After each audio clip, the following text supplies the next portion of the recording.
Good day mga Kadimax, ngayon ay nandito ako sa City of San Jose del Monte, Bulacan at pupunta tayo sa HQ ng PNP para kunin ang ating National Police Clearance. In this episode ay ipapakita natin ang aktual na pagkuha nito. Meron tayong video na kung paano makakapagbayad online. Noong araw kasi hindi pa pwede sa GCash, bali sa 7-Eleven tayo noon nagbabayad. Ngayon mas pinadali na, pwede na tayo magbayad sa GCash.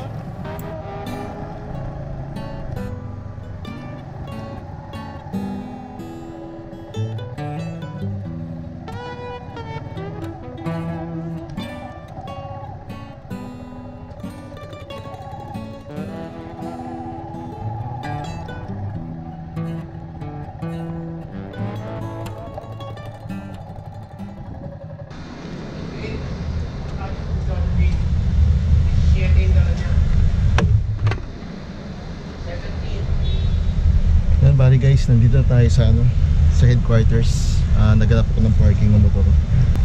Sa likod kasi nakapark lang doon yung BJMP tsaka yung sa PNP.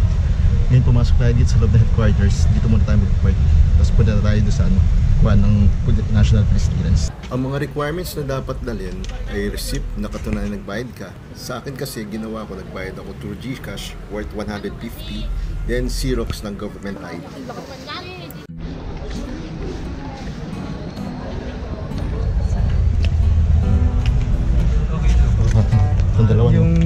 Yung ID po palabas na lang din. Sige. Tapos sunod po kayo. Okay.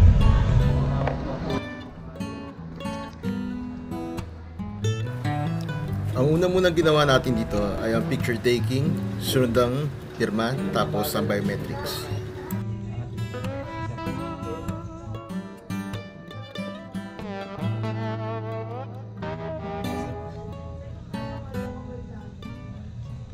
At pagkatapos nun, ay ito, print na kagad.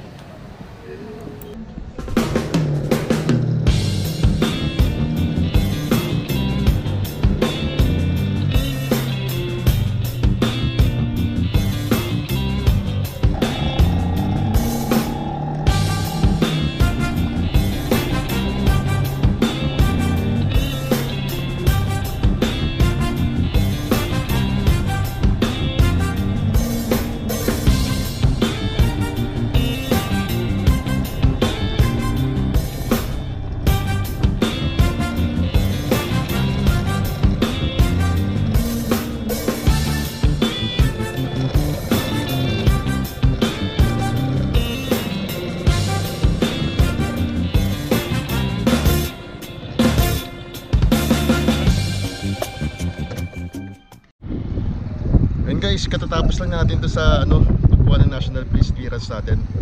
Bali, yung requirements lang naman doon pag pumunta kayo doon is yung print ng receipt na pinagbayaran nyo. Kunyari sa GCash, i-print nyo lang yung parang pinaka-receipt doon. Tapos mag-Xerox na rin kayo, magdala na rin ka ng isang photocopy ng government ID. Baling ginamit ko doon yung driver's license.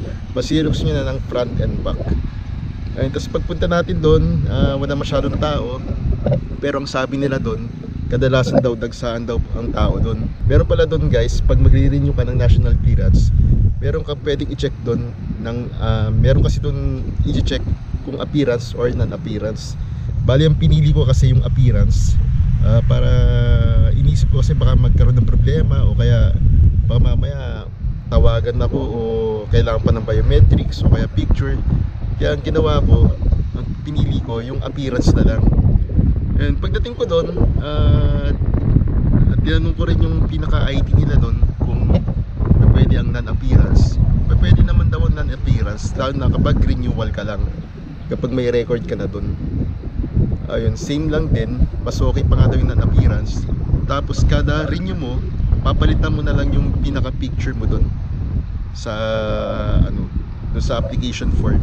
Tapos doon na rin sa pinaka-account mo ng National Police Clearance, doon mo na rin ipiprint yung yung pinaka-clearance mo na. May downloadable naman doon, tsaka pwede mong i-print. Ayun, less hassle, lalo na kapag maraming pila, pwedeng palang non-appearance na lang. Kaya ako kasi, bali yung gagawin ko sa LTAC, kumuha kasi akong affidavit din ng undertaking, maglalast ng 10 years. Kaya, after 10 years pa uli ako kukuha ng National Police Clearance. Okay, mas convenient. Si Yana ay the best at the best among the rest. Si Moto di makas ang pangalan hinanga.